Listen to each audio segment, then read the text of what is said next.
Hello friends, how you doing? I wanted to show you something in FamilySearch real quick. We'll see if I can show it to you the way that I want to. There's a problem in FamilySearch and it hasn't been fixed and I don't know why. And I don't know whether it's an issue if you're working on a computer or a laptop or something, but I do this work on my phone, as you know and as you can see.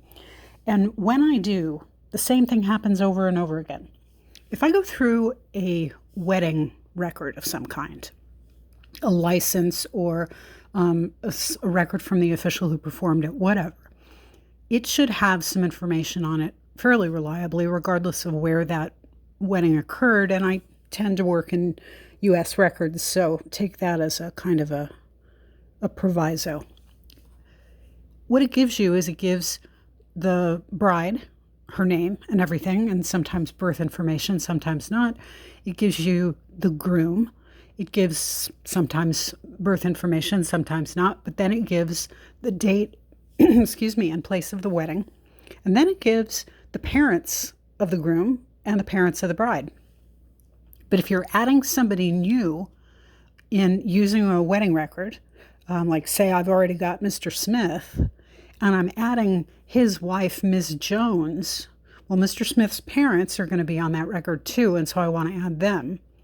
And if they don't already exist in the tree, or they don't already exist specifically as his parents, the creation of his parents by utilizing this indexed information and creating a new person is also going to do something a little bit weird in relationships. It will create dad first generally, but not always. The problem is that it will create a relationship between father and son, let's say, if we're discussing the groom.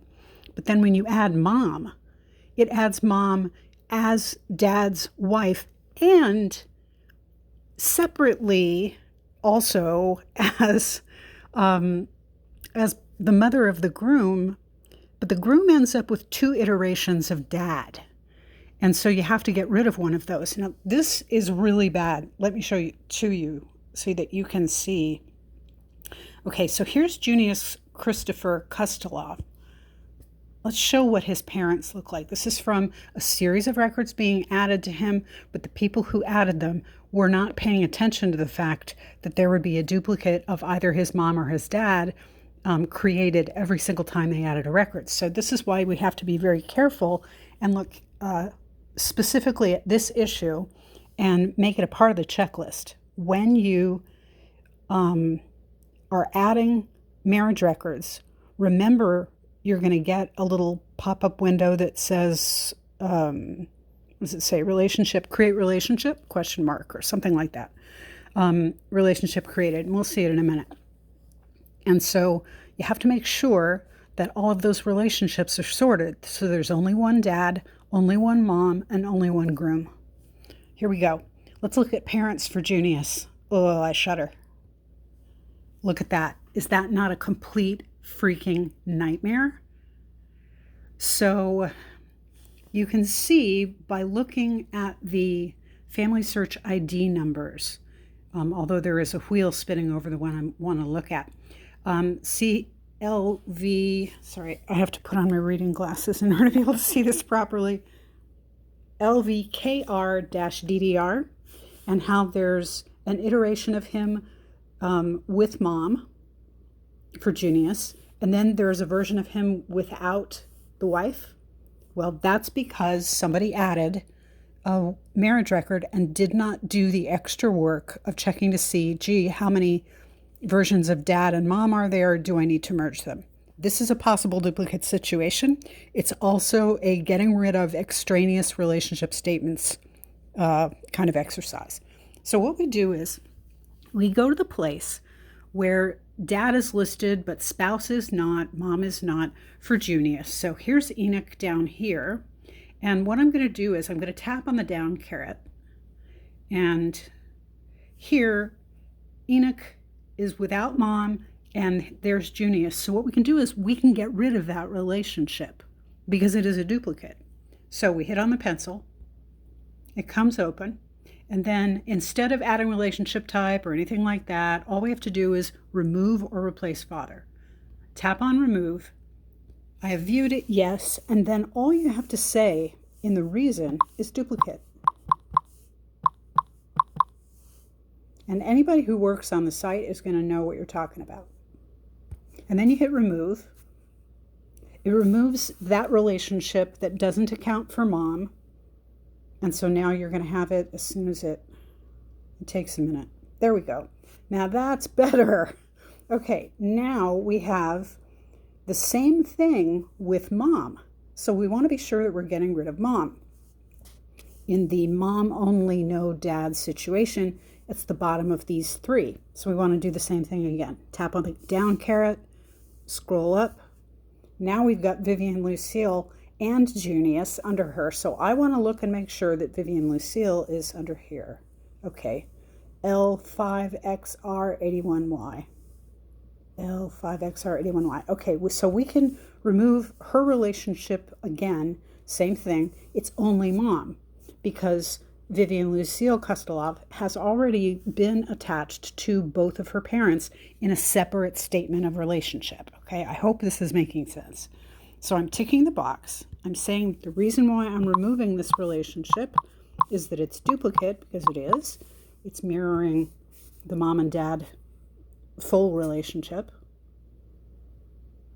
Okay, that's going to go bye-bye. And here's the thing. We have to combine Hyler. Okay, this is the same person.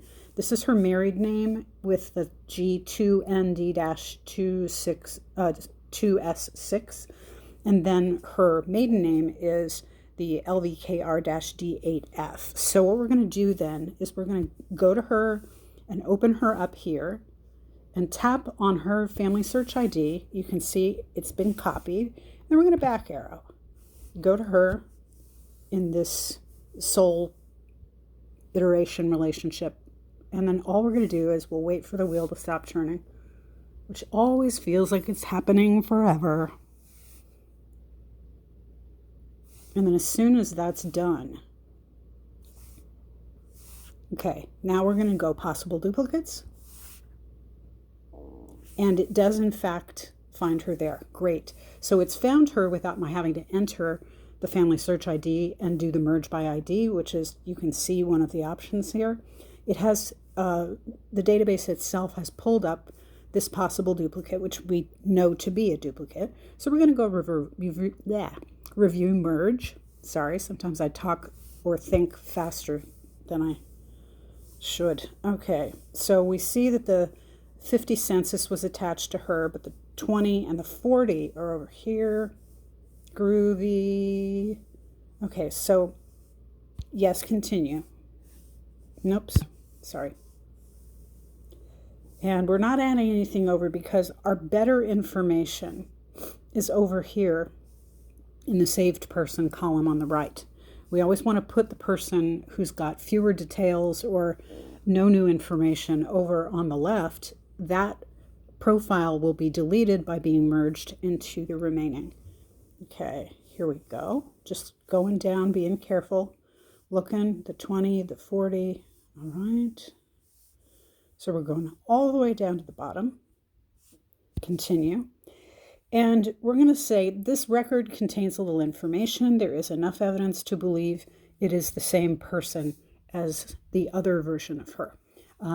You want to go with the statement that is most correct.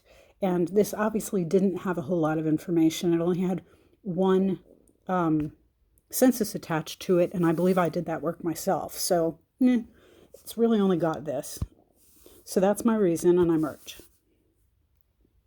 So remember, when you're in FamilySearch, you're attaching records, vital records, specifically marriage records.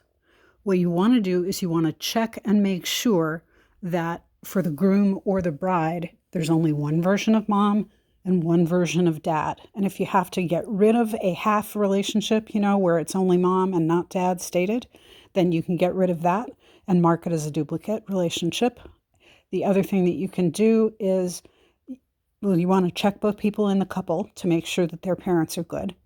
And This sometimes arises when you don't have parents for a person and you're adding parents because you're utilizing a Social Security record. You can do the same thing. It'll save dad first, then it'll save, mom and dad, and then you have to get rid of the just dad. And I know, it's very confusing, but it has to be done. If we don't do these things and we leave wreckage behind for other people to deal with, it's not only sort of being a good neighbor on the site, but it actually wastes a lot of time and can result in a lot of errors. So that's my little piece of wisdom for you today. I hope all is going well for you. Happy Canada Day for those who celebrate, and I'll be talking to you soon.